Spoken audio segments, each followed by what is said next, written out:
fight with his girlfriend. That prompted a sheriff's deputy to fire off a shot at him. CBS 46's Rebecca Schramm is live for us at Atlanta Police Headquarters to sort out this wild case. Rebecca. Yeah, Amanda, I gotta tell you, this has been a tough one to piece together. The case involves 3 agencies, including the Atlanta Police Department. They're the ones who first got that call of this violent fight between this man and his girlfriend. So let's take you back to the beginning. It was about 8:30 yesterday morning when someone called 911 to report a woman had just jumped out of her boyfriend's car in northwest Atlanta. The woman flagged down a random driver and jumped in with him, saying her boyfriend was trying to kill her. The boyfriend followed behind for a while, but then he apparently pulled into a gas station on Northside Drive and Joseph E. Boone Boulevard. We got our hands on this surveillance video that shows him casually walking into the store. An off-duty sheriff's deputy then spots the car and pulls in behind. When the boyfriend walks out, he apparently sees the deputy and starts to walk the other way. From what I've been able to gather, what happened next was off camera. The deputy ordered the man to drop his gun, according to the GBI, but he refused to do so. And that's when the deputy fired that shot. He apparently missed, and the man took off running. We spoke with a customer of the store who pulled up shortly afterward. Well, they had the police everywhere doing their search and things like that. They trying to locate him. Yeah, they had big guns out. Real big guns. And we are working to get a description of the man who dodged that deputy's bullet. The girlfriend, by the way, was taken to the hospital with a head injury. She is expected to recover. Live in Atlanta, Rebecca Schramm, CBS 46 News. 6:04 is your time right now. More Chief of Staff. Meanwhile, the president took to Twitter overnight, all because of a phone call fallout. John Schumo reports. The back and forth over what President Trump said to a fallen soldier's family escalated Thursday. The latest to comment on the president's call to Army Sergeant LaDavid Johnson's widow, Johnson's half-sister, Angie Gent. I find it very disrespectful of our president, someone who, we look up to, who's supposed to be a role model to the generations to come, to actually say that. What he said was recounted by Congresswoman Frederica Wilson of Florida.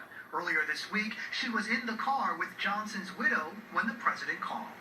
He said to the wife, well, I guess he knew what he was getting into. Chief of Staff John Kelly, whose son was killed while serving in Afghanistan, made an unscheduled stop at the White House press briefing to defend the president. Kelly said Mr. Trump asked for his help on what to say about a fallen soldier. He was doing exactly what he wanted to do when he was killed. He knew what the possibilities were because we're at war. When he died, he was surrounded by the best men on this earth, his friends. That's what the president tried to say to 4 families the other day.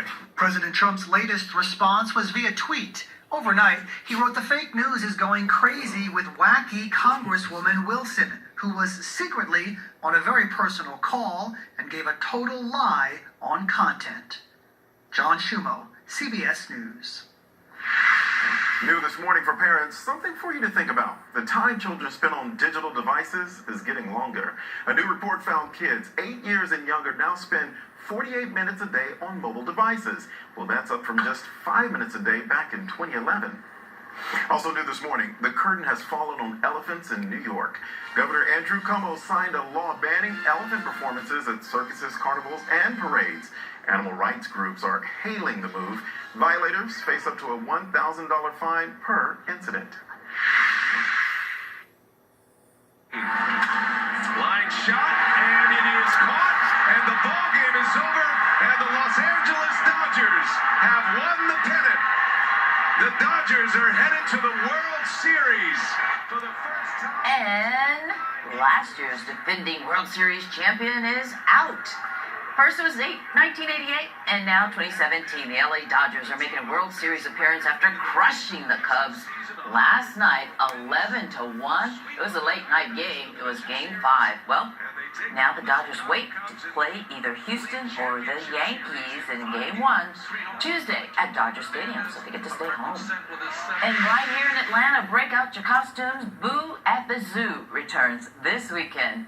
There's a corn maze, costume contest, and a kids' dance party. Boo at the Zoo activities are free with general admission, and Halloween treats are available while supplies last. Sounds like you better get there early. Super fun. Yeah, very nice. Yeah. Safe trick-or-treating. Yeah, definitely. And great weather for Boo at the Zoo this weekend. Right. So both Saturday and Sunday, go for it. Or any Halloween festivities, pre-Halloween festivities you may have. We've got great weather. Here's a look outside over Midtown.